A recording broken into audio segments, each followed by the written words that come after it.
اب بھی ایک بہت بڑی تعداد ہے جو روزہ نہیں رکھتی، روزہ رکھنے سے محروم ہے، اور وہ ان نوجوانوں کی تعداد ہے جو اس وقت محنت مزدوری کرتے ہیں، مارکیٹ میں بیٹھتے ہیں، لوم چلاتے ہیں، کاروبار کرتے ہیں، اور ان کا عذر یہ کہ دھوپ بہت ہے، تمازت بہت ہے، شدت بہت ہے۔ واقعی موسم تو گرم ہے، کچھ روزے اپریل میں ہوں گے اور کچھ روزے مئی میں بھی ہوں گے، بلکہ پورا آخری عشرہ مئی میں ہوگا، اور گرمی کا اور محنت کا عذر پیش کر کے لوگ روزہ چھوڑ دیتے ہیں۔ پہلی بات تو یہ ہے کہ موسم کا عذر یا محنت کا عذر پیش کر کے روزہ چھوڑنے کی اجازت نہیں ہو سکتی، بلکہ اگر محنت مزدوری کی وجہ سے آپ روزہ چھوڑتے ہیں تو اسلام کا حکم یہ جو احکام شرع ہے وہ بتا رہا ہوں آپ کو، کہ ایک طرف روزہ چھوٹتا ہے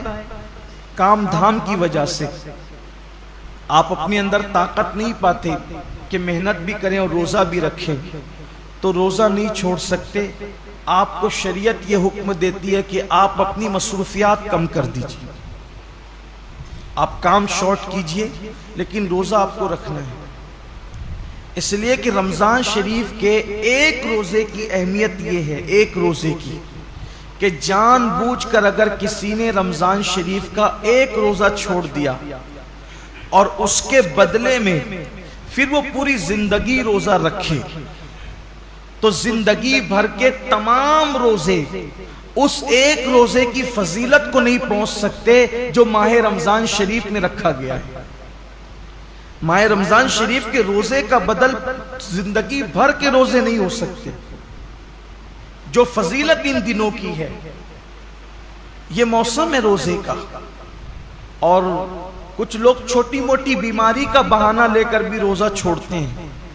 ہر چھوٹی موٹی بیماری پر روزہ چھوڑنے کی اجازت نہیں ہے، گنہگار ہوں گے، سخت گنہگار ہوں گے۔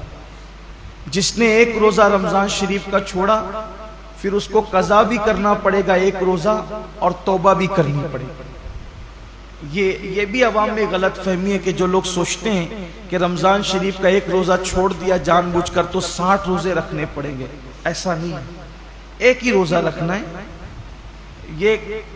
اصل میں جو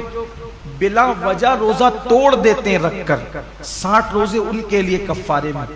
لیکن جس نے روزہ چھوڑ دیا بہت برا کیا، اس نے ایک ہی روزہ رکھے گا بعد میں قضا، لیکن ساتھ ہی اس کو توبہ بھی کرنی پڑے گی۔ صرف روزہ قضا کرنے سے معاملہ ختم نہیں ہوگا، سچی توبہ بھی اس کے ساتھ لازم ہوگی۔ بلکہ جن لوگوں کے روزے کسی وجہ سے، لا علمی کی وجہ سے پہلے چھوٹ گئے، تو وہ عام دنوں میں غیر رمضان میں ان روزوں کی دھیرے دھیرے قضا کر لیں۔